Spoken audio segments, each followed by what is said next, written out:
Hi, Renovators! So again, welcome to my page and also sa YouTube channels. So ito, regarding pala sa mga kitchen counters, so ang mapapayo ko lang, pag magre-renovate kayo ng mga kitchen counters, is hanggat maaari is wag din darker color. Pero syempre, depende pa rin sa preference nyo. Pero hanggat maaari din at the same time is light colors. Or kung medyo dark colors naman is make sure na ang pinaka background niya is white. So ayun. So at the same time pag sa kitchen naman mas maganda rin kung merong lalagyan ng tiles.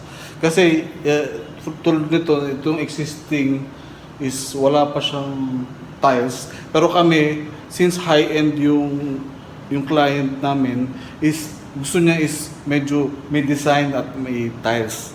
So, ito makikita nyo na lang yung magiging itsura. Pag mas maganda talaga pag may tiles kasi ito wala, ano lang to eh. Kumbaga pintura lang, wall paint lang talaga. So, ayun.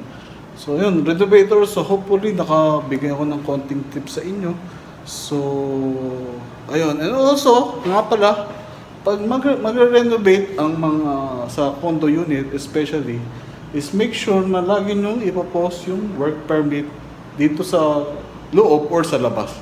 Pero syempre may mga client kasi, may mga condo kasi na ayaw nila sa hallway yung nakalagay permit. So dito na lang muna namin nilagay.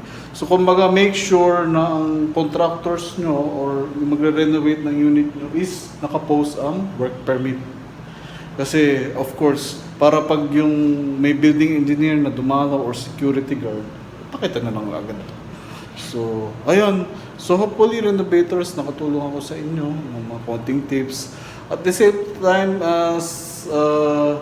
just always click our link below and page and also subscribe to our YouTube channel. So, ayun, renovators. Bye!